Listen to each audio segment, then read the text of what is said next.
자, 반갑습니다. 자, 오늘은 역사서의 마지막 부분에 관해서 오늘은 좀 살펴볼 수 있도록 하겠습니다. 역사서의 마지막 부분은 어디 부분을 가리키는가? 우리가 이제 몇 번에 걸쳐서 우리가 살펴보기도 했지만, 역사서의 마지막 부분은 바로 이제 이 부분을 가리키는 거죠. 포로기 및 포로기 이후 시대. 가나안 정복 역사서를 전체적으로 이제 두고서 볼 때 가나안 정복 시대, 그다음에 사사 시대, 왕정 시대, 그리고 포로기 및 포로기 이후 시대 이렇게 네 개 부분으로 시대로 이렇게 나눠서 설명할 수 있다라고 지금까지 우리가 보았고, 우리가 지금까지 가나안 정복 시대, 사사 시대, 왕정 시대를 보았습니다. 우리가 이제 앞선 영상에서는 요 부분에 좀 이렇게 집중해서 우리가 지금 살펴보았죠. 자, 오늘은 이제 집중적으로 이렇게 이번 영상에는 여기에다가 이제 집중해서 좀 이렇게 살펴보려고 합니다. 포로기 및 포로기 이후 시대 세 권이 이렇게 슬라이드에 이렇게 나와 있죠. 에스라하고 느헤미야, 에스더 각 10장, 13장, 10장 이렇게 분량이 기록이 되어 있습니다. 앞에 나와 있는 뭐 사무엘서라든지 열왕기서라든지 역대기서와 같은 책들과 비교해서 본다고 할 때 굉장히 적은 분량이 배정이 되어 있다라고 이제 볼 수가 있겠죠. 사무엘서 이거 그냥 상하로 나누지 않고 그냥 한 권으로 본다고 했었을 때 55장 정도가 되는 거죠. 55장. 반면에 이 열왕기 상하 같은 경우에는 47장. 그다음에 역대기서 같은 경우에는 65장 정도가 되는 거죠. 65장. 이제 그런 거 보면 이 역대기서가 가장 길죠. 가장 길다. 이제 그런 거를 우리가 생각해 본다면 에스라 10장, 느헤미야 13장, 에스더 10장 요 분량면에서 보게 되면 다른 책들에 비해서는 좀 적은 분량에 들어가고 가는 책들이다라고 볼 수가 있습니다. 그런데 그 분량이 적은 거와 거에 비해서는 굉장히 중요한 내용이 기록이 되어져 있다라고 우리가 말을 해볼 수가 있습니다.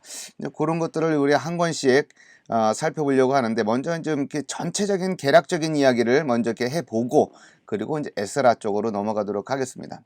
우리가 이제 지난 시간에 이제 살펴봤던 것들에 대한 이제 그림이 이제 좀 색깔이 좀 살짝 이제 바뀌어서 좀 나오고 있습니다. 우리 학생들 중에 그 중간고사 문제 중에 그 역사서의 내용과 모세 오경과 어떤 관계가 있느냐라고 하는 그런 질문이 있었는데, 그 질문은 바로 이제 이런 내용들에 대한 내용이죠. 이게 오경에는 어떤 내용이 있어요? 아브람과 아브람에게 이제 약속했었던 이제 내용들, 땅, 민족, 왕들과 관련된 내용들이 역사서 전체에 걸쳐서 어떻게 성취가 되어지고 있는지에 대한 그런 내용들을 이제 서술하는 것이었는데, 학생들 중에는 이렇게 문제의 어떤 출제자의 의도를 잘 파악을 해서 그냥 잘 이렇게 쓰신 학생들도 있고, 또 그렇지 않은 또 뭐 학생들도 좀 있는 것 같습니다. 자, 한번 볼까요? 전체적인 어떤 그림부터 한번 살펴보겠습니다.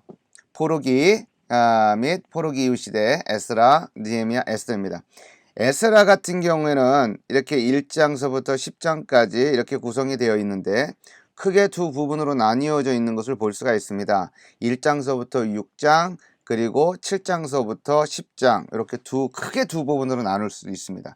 물론 그 안에 들어가게 되면 뭐 주제별로 조금 더 세밀하게 좀 나눠볼 수는 있지만, 그래도 이제 크게 두 부분으로 나눌 수 있다. 1장과 6장, 7장과 10장 이렇게요. 그러나 1장과 6장 사이에는 어떤 내용이 나오냐면 1차 포로 귀환 이야기가 기록이 되어 있고요. 그 다음에 7장서부터 10장까지는 2차 포로 귀환 이야기가 나옵니다. 여기서 포로 귀환이라고 하는 것은 뭘 말하는 거예요? 이스라엘 백성들이 남유다가 바벨론에 의해서 포로가 된 이후에 바벨론에서 일종의 이제 포로자가 되어서 그 바벨론에 머물게 되고, 그리고 바벨론이 고레스에 의해 페르시아에 의해서 멸망당하는 그런 역사가 있잖아요.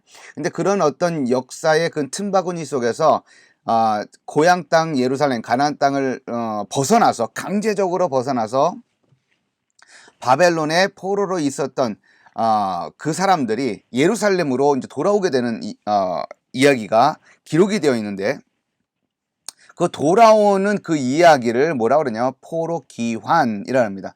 어디에서 돌아왔기 때문에, 바벨론에서 예루살렘으로 돌아왔기 때문에 귀환이라고 하는 이야기를 하는 겁니다. 물론 여기서 이 포로라고 하는 말이 물론 문제가 없는 것은 아닙니다. 예, 포로라고 하는 말이 과연 적절하냐라고 하는 말들이 없는 건 아니에요. 왜냐하면 이런 거죠. 한번 좀 하얀색으로 좀 넘어가서 한번 보겠습니다. 자, 이렇게 해서 좀 이렇게 그려볼게요. 남쪽 유다가 이렇게 여기는 제가 여러 번에 걸쳐서 그리는 그림인데, 여기는 이제 애굽이고 여기는 가나안 땅이고, 그죠? 가나안 땅이고 여기는 이제 바벨론이다라고 하는 거죠. 남쪽 유다가 바벨론에 의해서 586년 멸망하고, 여기 있는 사람들이 일부가 바벨론에 포로로 끌려갑니다. 근데 이제 포로로 끌려가는데, 분명 끌려간 것은 맞지만 이 포로로 끌려갔냐, 우리가 포로라고 하는 단어를 쓸 때의 그런 개념으로 끌고 갔냐 하는 것에 대해서는 좀 의문이 없는 것은 아니에요. 왜 그러냐면 포로로 끌려갔으면 착고에 채워져 있다든지, 아니면 우리가 포로라고 하는 단어가 갖고 있는 뭐 어떤 지하 감옥이라든지, 아니면 나무로 된 어떤 그런 아주 열악한 상황 속에서 수용 생활을 하고 있는 듯한 어떤 그런 이미지를 떠올리지만, 실질적으로는 바벨론의 포로로 끌려간 남쪽 유다 사람들은 그런 삶을 살지는 않았어요. 그러니까 자기 땅도 가질 수가 있었고, 농사도 지을 수 있었고, 그 다음에 교육도 받을 수 있었고, 바벨론의 그런 관직에도 공무원이 될 수도 있었던 그런 삶의 환경에서 살았다. 다만 그들이 이 가나안 땅에서 어디로, 바벨론으로 강제적으로 끌려서 그곳에서 살아야만 했던 이야기가 있기 때문에, 포로라고 하는 말보다는 강제 이주라고 하는 말이 사실은 조금 더 가까운 말이다. 강제 이주, 바벨론으로 강제 이주가 되어서 거기서 살게 되는 거죠.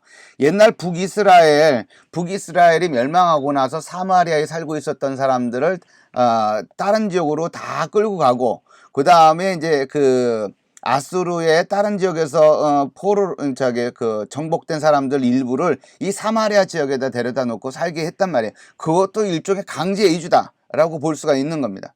그러니까 당시 사람들은 하나의 어떤 그 민족의 정통성을 깨트리기 위해서 막 뒤죽박죽 만드는 거죠. 하여튼간 이 바벨론의 포로로 끌려갔던 사람들이 고레스의 페르시아의 첫 번째 왕, 바사의 첫 번째 왕인 누구예요?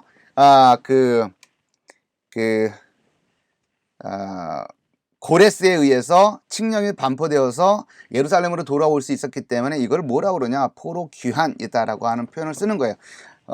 이 표현이 너무나 고착되어 있기 때문에 이것을 쉽게 고치기는 쉽지는 않지만, 그럼에도 불구하고 우리는 일단 개념 자체는 일단 그렇게 알고 들어가는 것이 맞겠다라고 생각을 합니다.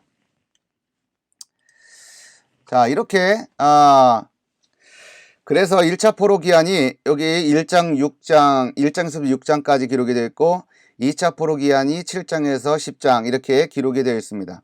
그리고 1차 포로 기한이 되고 나서 우리가 뒤에서 조금 더 살펴보겠습니다만, 1차 포로 귀환한 사람들이 주로 한 일은 뭐냐면 성전 재건이에요. 성전 재건축.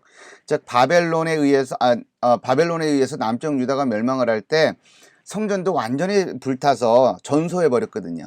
그 안에 있는 집기들도 빼앗겼고, 바벨론의 그 신전이 있는 구석에다가 내팽개쳐지게 되었고, 그리고 또 성전도 전소가 되어서 밑둥까지 다 타버린 어떤 그런 그 비참한 역사의 어떤 그런 이야기가 있는 것이죠. 근데 그 성전 예루살렘으로 돌아온 그 유다인들은 포로기한 자들은 뭘 했냐? 성전을 재건축했다. 그것이 에스라서의 전반부의 1장서부터 6장까지의 내용의 전부다라고 해도 과언이 아니다라고 하는 겁니다. 그 다음 7장서부터 10장까지 7, 8, 9, 10 요 4장에 관해서는 어떤 내용이 담겨져 있냐? 종교개혁과 관련된 이야기가 기록이 되어 있습니다. 종교개혁이라는 말이 조금 거창하게 할 수 있겠는데, 포로기한 공동체 내에 있는 그 공동체 내부의 심각한 어떤 문제들, 신앙과 관련된 심각한 문제를 해결하기 위해서 에스라가 부단히 움직이는 어떤 그런 과감한 어떤 결정을 내리게 되는 그런 이야기가 기록이 되어 있습니다. 구체적으로는 조금 이따가 이야기를 할 거예요. 그 다음에 느헤미야는 1장서부터 16장까지 구성이 되어 있습니다. 그리고 이제 이것도 두 부분으로 크게 나눌 수가 있는데 1장서부터 7장 4절까지 한 군데, 7장 5절서부터 13장까지 한 군데, 그래서 크게 두 부분으로 나눌 수가 있습니다. 여기도 이 에스라서하고 좀 이렇게 비슷한 주제적인 측면에서 비슷한 패턴을 걷고 있는 것을 볼 수가 있습니다. 1장서부터 7장 4절까지는 3차 포로 귀환 이야기가 기록이 되어 있어요. 느헤미야와 함께 귀환한 이야기를 기록하고 있는 거죠. 그리고 이제 핵심 주제 내용은 뭐냐면 성벽 재건에 관한 내용입니다. 에스라 1장서부터 6장까지는 무슨 내용이라 그랬어요? 성전 재건에 관한 이야기라 그랬잖아요. 근데 느헤미야 1장서부터 7장 4절까지는 어떤 내용이냐? 이스라엘 백성들이 성벽을, 예루살렘 성벽을 재건축하는, 중축하는 이야기가 기록이 되어 있습니다. 그리고 이제 두 번째로 있는 거기는 7장 5절서부터 13장까지는 거기에서는 포로 공동체, 포로 귀환자들의 목록도 물론 들어가 있지만 포로 공동체가 형성이 되어져서 소위 말해서 예루살렘 공동체 혹은 제2성전 시대 뭐라고 불리우는 그 공동체 내부에서 발생되어지는 여러 가지 문제점들이 있었어요. 우리가 생각하는 것만큼 그렇게 영적으로 그러니까 바벨론 포로로 끌려갔었다가 예루살렘으로 모든 것을 포기하고 예루살렘으로 돌아와서 성전도 짓고 성벽도 건축하는 사람들이기 때문에 신앙적인 면에 있어서 완벽하고 뭐 100% 완벽하진 않더라도 여러 가지 면에서도 타의 추종을 불허할 만큼 좋은 어떤 신앙의 모습을 보이지 않았을까라고 생각을 하지만 그렇지가 않은 거예요. 공동체 내부에 여러 가지 문제가 많이 있었습니다. 그 공동체 내부의 문제를 해결해 나가는 이야기가 느헤미야서 7장 5절서부터 10장 13장까지의 내용이다라고 볼 수가 있습니다. 여기는 참 이게 생각해야 될 지점이 많이 있는데 얼만큼 우리가 해나갈 수 있을지는 모르겠습니다. 여기 에스더서는 1장서부터 10장까지로 구성이 되어 있죠. 그리고 이제 한 네 부분으로 나눌 수가 있습니다. 1장서부터 2장, 여기는 여왕이 된 에스더 이야기. 여왕이 된 에스더 이야기는 뭐예요? 정말 그 이방의 여인으로서 힘이 없는 위치에 없을 수 있는 그런 어떤 한 평범한 여인으로서 살아갈 수 있는 그런 이야기임에도 불구하고 당시에 메소포타미아의 그런 고대 근동의 그 패권을 쥐고 있었던 페르시아의 왕인 소위 아하수에로 왕의 아내가 되는 여왕이 되는 이야기가 기록이 되어 있는 거예요. 1장과 2장이 굉장히 극적인 내용이다라고 볼 수가 있죠. 그런데 3장서부터 8장까지 이야기는 1장서부터 2장까지 전개된 내용과는 달리 모르드게라고 하는 인물과 하만이라고 하는 인물, 다시 말해서 그 유다인의 한 사람으로서, 즉 페르시아의 그 포로로 강제 이주하여서 살고 있는 사람들 중에 한 사람으로서 모르드게와 그 다음에 그 페르시아에 소속된 하나의 중요한 왕의 근처에서 어떤 일종의 권력을 휘두를 수 있는 어떤 그 위치에 있는 사람의 어떤 전형으로서의 하만 사이에 반목이 일어나서 갈등이 일어나서 그것이 결국은 페르시아에 살고 있는 유다인들이 집단으로 대량 삭살당할 수 있는 위기에 처하게 되는 그런 이야기가 기록이 되어 있습니다. 그런데 9장 1절서부터 9장 19절까지는 그러한 상황이 전복이 되면서 하만이 계획했었던 어떤 그런 잔꾀에 오히려 자기가 걸려들어서 죽임을 당하고 그 가족들이 죽임을 당하는, 그래서 결국은 하만의 계획이 무의로 돌아가고 죽을 위기에 처해 있었던 유다인들이 다시금 기사회생하는 이야기, 그리고 그것에 대해서 보복하는 이야기가 기록이 되어 있습니다. 9장 20절서부터 10장 3절까지는 그러한 이때까지의 어떤 그런 과정을 통해서 어떻게 해서 불임절이라고 하는 것이 제정이 되었는지에 대한 이야기, 그것이 에스더서 마지막 부분에 기록이 되어 있습니다. 자, 이런 것이 지금 에스라서와 그 느헤미야서의 어떤 전반적인 어떤 내용이다라고 볼 수가 있습니다. 이런 어떤 내용들을 우리가 이제 구체적으로 조금 여기서 한 단계 조금 더 깊이 들어가서 좀 살펴봐야 되는데, 살펴보기에 앞서서 우리가 좀 이렇게 반드시 알아야 될 것 중에 하나는 뭐냐면, 여기 페르시아 왕들의 치세 연도예요. 그리고 왕들의 이름입니다. 이 왕들의 이름과 치세 연도를 우리가 알지 못하면 에스라 느헤미야 시다 에스더서의 어떤 그런 내용들을 제대로 순서들을 깨어 맞추지 못하고 왔다리 갔다리 혼란 가운데 빠질 수가 있는 위험성이 있습니다. 그래서 여기 고레스, 캄비세스, 다리오, 여기 페르시아 왕들의 이름, 여기 고레스, 캄비세스, 다리오, 아하수에로, 아닥사스다 왕, 요 왕들의 이름의 순서를 여러분들이 알고 있어야 되고, 그 다음에 그들의 치세 연도 538에서 530년, 530에서 522년, 522년에서 486년, 486년에서 464년, 464년에서 423년, 요 왕들의 치세 연도를 알고 있어야지. 그 이유는 그 본문의 그러한 왕들의 이름과 치센 연도가 나옵니다. 아닥사스다 왕 제2년에, 그 아닥사스다 왕 제2년이 우리가 생각할 때, 우리 태양력을 할 때 언제인지를 우리가 알고 있어야지 제대로 그 시대적인 어떤 상황을 우리가 깨워 맞출 수 있다라고 하는 겁니다. 그리고 여기 앞에 이제 그 제1차 포로기한, 제2차 포로기한, 제3차 포로기한, 뭐 이러한 말들이 있습니다, 여기에. 그런데 요 것에 대한 내용이 여기에 요약이 되어 있어요. 여기 보게 되면 1차 포로기한, 에스라 1장 6장 주전 538년, 그 다음에 2차 포로기한 7장에서 10장 458년 이죠. 그 다음에 제3차 포로기한 주전 432년 이렇게 되어 있어요. 그래서 여기는 그 느헤미야 1장서부터 7장까지 나와 있는 내용입니다.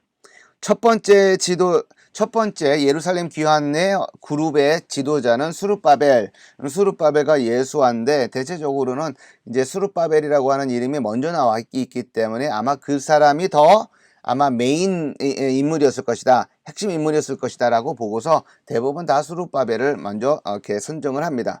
그 다음에 2차 그 포로 귀환할 때의 핵심 지도자는 누구냐면 에스라예요. 에스라서.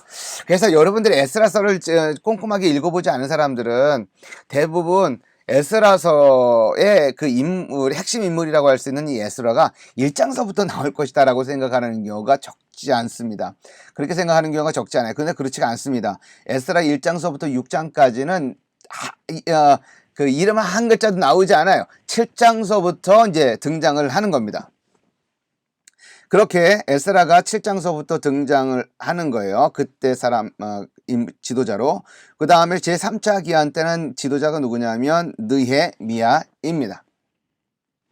그리고 여기 특징으로 이제 써놓은 것은 1차 귀환 때 몇 명 귀환했는지의 그 귀환 목록이에요. 49,697명 이렇게 돼 있어요. 49,000, 약 5만 명 정도가 귀환했다 라고 기록이 되어 있고 2차 귀환 때는 어때요? 1758명 뭐 남자 1500, 레위인 38명, 조력자 220명 뭐 이 정도의 사람들이 귀환했다라고 하는 것을 알 수가 있습니다. 그 다음 느헤미야는 몇 명 왔는지 근데 성경에는 그것을 기록해 놓고 있지 않습니다. 우리가 알 수가 없어요. 기록을 하지 않았기 때문에 우리가 알 수가 없는 거죠. 그냥 알 수 없는 게 아니라 그죠? 왜 기록하지 않았을까? 이 유대인들은 기본적으로 기록을 하는 것이 기본적인 어떤 특징입니다. 족보 기록하는 거 이 특징이에요. 그런데 기록하지 않았다는 이유가 있겠죠. 그죠? 적어도 느헤미야서 입장에서는 그 귀환자들의 목록이 별 의미 없다라고 판단되었다든지 아니면 그렇게 많은 숫자가 아니었기 때문에 누락했다든지 뭐 그렇게 의미 있는 것을 받아들이지 않았던 모양이다라고 우리가 이제 볼 수가 있겠습니다. 그건 이제 단순히 이제 추정에 이제 불과한 것이고 뭐 다른 이유가 있을 수도 이제 있겠습니다. 자, 이제 이런 이야기, 를 바탕으로 해서, 우리가 이제 에스라서를 우리가 이제 살펴보도록 하겠습니다. 에스라서는, 앞서서 이야기를 했지만 크게 두 부분으로 나뉩니다.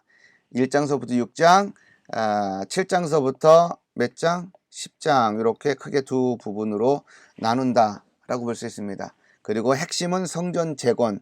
그러니까 여러분들이 에스라 하면은 무엇을 떠올려야 되냐면 성전 재건. 느헤미야 하면 뭘 떠올려야 되냐면 그러니까 성벽 증축. 그러니까 예루살렘 성벽 증축 이것을 기억을 해야 돼요. 여기 보게 되면 6장 15절에 무슨 이야기가 나오냐면 성전 건축 완공이 되었다라고 되어 있습니다.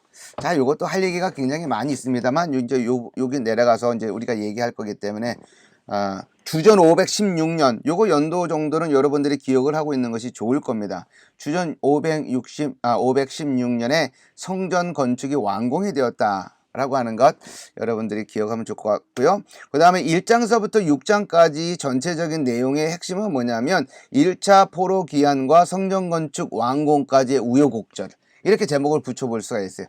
그만큼 성전 건축이 그러니까 여기 1장서부터 6장까지잖아요. 1장서부터 6장까지. 그런데 6장 거의 마지막 부분에 들어가서야 성전 건축이 완공이 된다라고 하는 거예요. 1장에서 포로 기한 고레스 칙령 이야기가 나오고 그리고 이제 2장에 들어가면은 그 귀환자들의 목록이 기록이 되어 있어요. 그리고 3장서부터는 이제 본격적으로 성전 건축이 시작이 됩니다. 그런데 6장에 넘어가서야 비로소 성전 건축 완공이 되는 거예요. 이거는 이제 굵직한 이야기지만 그 안에 들어가게 되면 더 세밀한 이야기가 있고 여러 가지 어려움의 내용이 담겨져 있습니다. 그리고 후반부 에스라서 후반부에 들어가게 되면 7장서부터 10장까지죠. 2차 포로 기한 때 왕 이름은 뭐예요? 아닥사스다 왕. 1차 포로 기한 때는 고레스 왕. 그죠? 1차 귀환 때는 고레스 왕이었고 2차 포로 귀환 때는 아닥사스다 왕이었다. 아닥사스다 왕 때였기 때문에 우리는 언제로 잡아야 되는 거예요? 여기 464년서부터 423년 거기 그 치세를 우리가 생각을 해야 되는 거예요. 그죠? 고레스는 언제? 538년에서 530년. 그러니까 8년 정도밖에 통치를 안 한 거죠. 아닥사스는 464에서 423년. 그러니까 여러분들이 그거를 기억을 해야 되는 거예요. 에스라 귀환 때. 2차 포로 귀환이 아닥사스다 왕 때라는 건. 그래서 여기 7장서부터 10장까지는 무슨 이야기냐? 에스라가 귀환한 후 유다 공동체에 생긴 심각한 문제 요거를 이야기를 하고 있습니다. 요거는 이제 통혼 문제와도 관련이 있는 겁니다. 자, 그러면 여기서 우리가 다 살펴볼 수는 없고 우리가 좀 이렇게 간략하게 좀 이렇게 살펴보도록 하겠습니다. 고레스 칙령 이거를 좀 먼저 얘기를 해야 될 것 같아요. 538년입니다. 538년이기 때문에 그러니까 고레스가 페르시아의 왕이 되고 나서 그 해에 즉위년에 칙령을 반포하였습니다. 그 반포한 내용의 핵심이 뭐냐면 바벨론의 포로로 끌려온 사람들 중에 예루살렘으로 돌아가서 성전을 짓고 마음껏 예배를 드리고자 하는 사람들은 마음대로 돌아가도 좋다. 만약에 물질적인 것이 부족하면 왕실에서 제공해 줄 것이다. 만약에 호위 무사들이 필요하다. 그런 바벨론에서 예루살렘으로 돌아오는, 지금은 이제 페르시아죠. 즉 페르시아의 첫 번째 왕이 고레스이기 때문에 페르시아, 즉 바사의 첫 번째 왕인 고레스가 그들을 돌려보내면서 그냥 돌려보내는 것이 아니라, 만약에 너희들에게 군사가 필요한다, 그 예루살렘까지 돌아가는 길에 어떤 그런 치안 문제 때문에 만약에 군사가 필요하면 군사도 대동해 줄 것이다 라고 하는 이야기가 담겨져 있습니다. 그만큼 굉장히 호의적이고 관용적인 정책을 펼쳐서 예루살렘으로 돌아가고 싶은 사람은 돌아가도 좋다라고 하는 내용의 반포를 하게 됩니다. 그게 이제 고레스 칙령이다라고 불리워지는 내용입니다. 그 내용이 어디에 기록이 되어 있냐? 1장 1절에서 4절까지의 기록이 되어 있고, 그 다음에 6장 3절서부터 여기 12절까지를 보게 되면 조금 더 구체적으로 기록이 되어 있습니다. 그러니까 보면 여기 내용을 한번 보면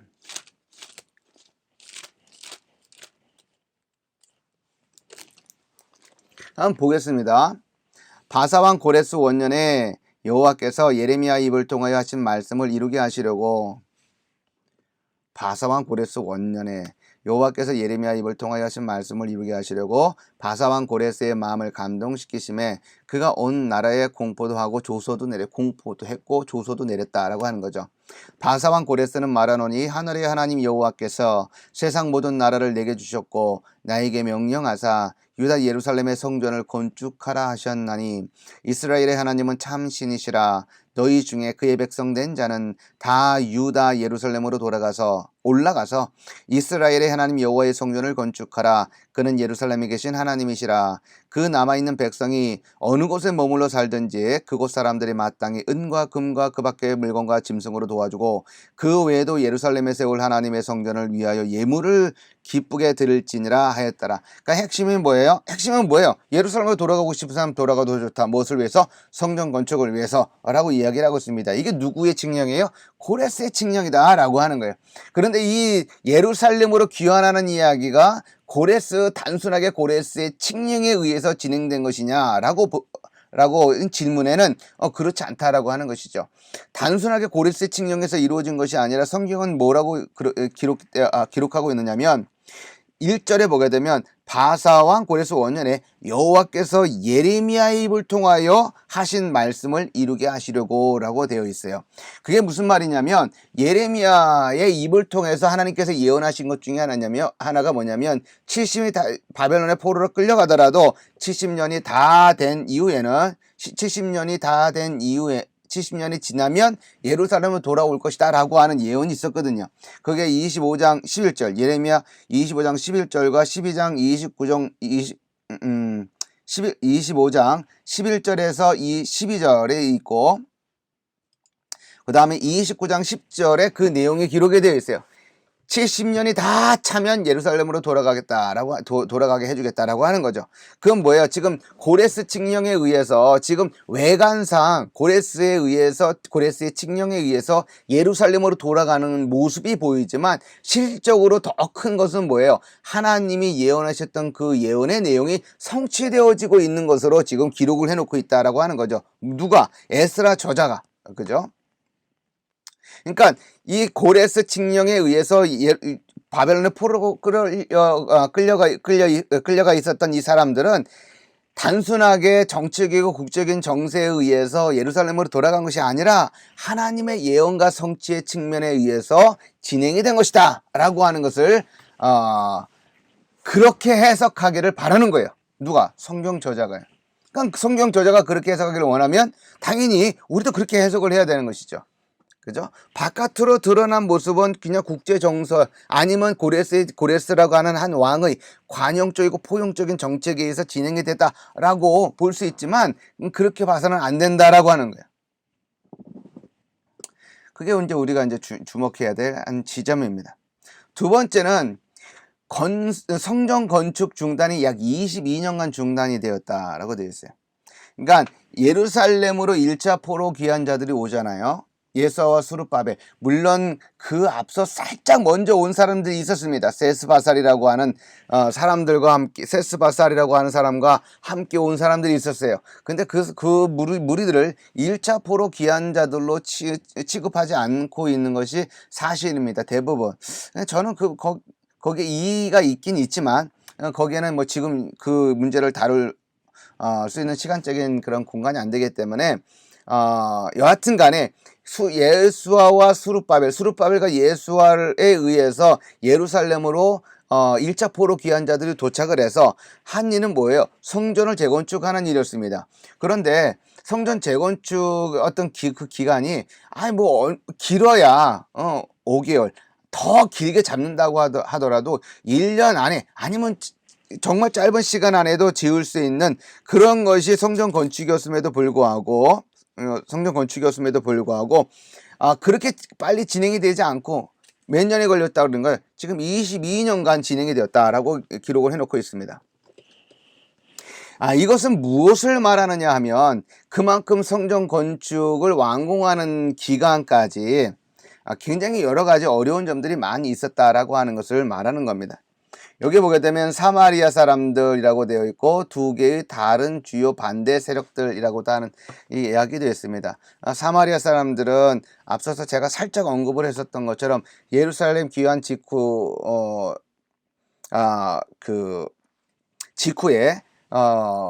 첫 번째로 방해하고자 했던 사람들이 사마리아 사람들이에요. 사마리아 사람들은 아수르가 북이스라엘을 점령했었을 때 그 사마리아에 살고 있었던 사람들을 그 강제로 다른 곳으로 이주시키고 다른 곳에 살고 있었던 사람들을 사마리아에 살게 함으로 인해서 그냥 혼혈 족속을 만들어서 형성이 된 지역이란 말이에요. 그래서 사마리아 사람들이 내려와서 예루살렘 성전 재건축 문제를 의논하면서 자기들도 동참하게 해달라라고 했는데 그만 예루살렘 귀환자들이 그것을 거절하면서 갈등이 생기게 되고 그 사람들뿐만 아니라 두 개의 다른 주요 반대 세력 다트네와 스타보스네라고 하는 뭐 그런 사람들을 포함한 그런 사람들이 성전 재건축의 문제를 방해하는 그런 이야기가 기록이 되어 있어요. 그런 과정을 거쳐서 22년간이라는 세월이 지나가게 됩니다. 두 본문 사이의 시기예요. 기간.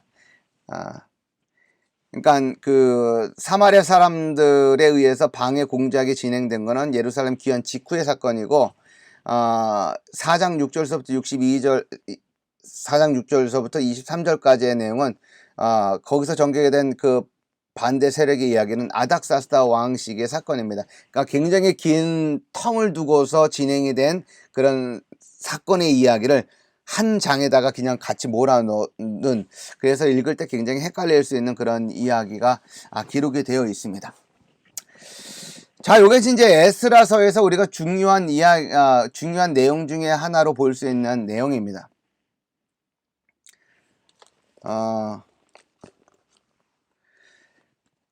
그리고 그 내용과 함께 우리가 이제 생각을 해볼 것이 이 시간에 우리가 좀 생각해 볼 것은 이제 통합 문제입니다. 통합 문제. 이 통합 문제는 조금 뭐라고 할까요? 좀 복잡한 내용이긴 하지만 뭐 간단하게 설명을 하면 이런 거죠. 여기 성전이 건축이 되고 나서 2차 포로 기한 때 에스라가 도착을 하는데 그 사이에 한 58년 정도가 경과가 됩니다. 그만큼 긴 터울이 지나가고 나서 7장이 시작이 되는 거예요. 근데 에스라가 도착했는데 그 공동체에 도착하고 나서 얼마 안 있어서 에스라가 들은 소식이 뭐냐면 이 예루살렘 공동체가 이방인 여인들과 결혼하여서 자녀들을 낳고 있다라고 하는 이야기를 듣게 된 겁니다. 그것도 특별히 모압 여자들과 결혼하여서 자녀를 낳고 있고 히브리 말은 잊어버리고 그 모압 여인의 언어를 배우고 있는 상황까지 전개가 된 거예요. 굉장히 안타까운 이야기이죠. 안타까운 이야기입니다.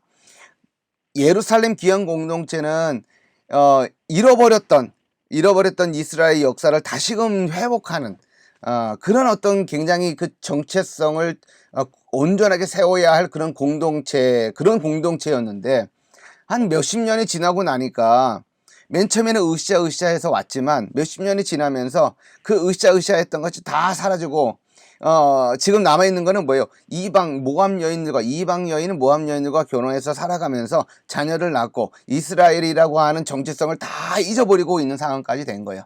그래서 그런 소식을 듣고 에스라가 어떤 결정을 내리느냐 하면 다 이혼하고 돌려보내는 이야기가 기록이 되어 있어요. 굉장히 강한 결정을 내리게 됩니다. 현대적인 시각에서 보면 이걸 현대적인 시각에서 교회 목사님들이 신앙을 가지고 있지 않은 남편들 아니면 신앙을 가지고 있지 않은 아내들과 다 헤어져야 된다라고 문자적으로 이렇게 적용을 하면 큰 문제가 되는 거죠. 그렇게 할 수는 없는 일입니다.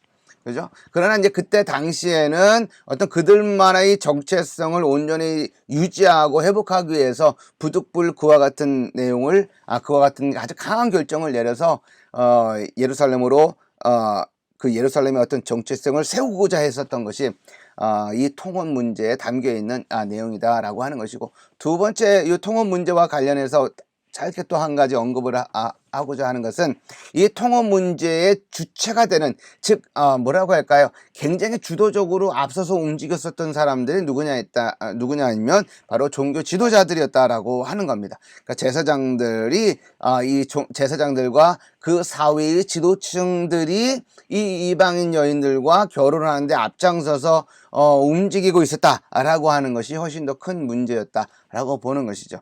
그러니까 그 공동체 지도자들은 적어도 모범이 되어야 하는 그런 위치에 있는 사람들이죠. 그냥 모범이 되어야 할 위치에 있는 사람들이 그렇지 못하고 오히려 더 죄를 짓는데 앞장섰기 때문에 그 공동체가 곪는데, 영적으로 곪아 썩어 들어가는 데 있어서 훨씬 더 심각한 상황까지 이르게 되었다라고 이제 볼 수가 있습니다. 자, 에스라서를 이렇게 좀 간단하게 우리가 설명을 할 수밖에 없을 것 같아요. 왜냐하면 우리가 해야 될 것이 좀 너무나 많이 있고, 우리가 이제 시가서도 해야 되고 또 선지서도 우리가 다뤄야 되기 때문에 에스라서에서는 이렇게 핵심적인 내용만 우리가 좀 이렇게 정리를 하고 넘어가야 될 것 같습니다.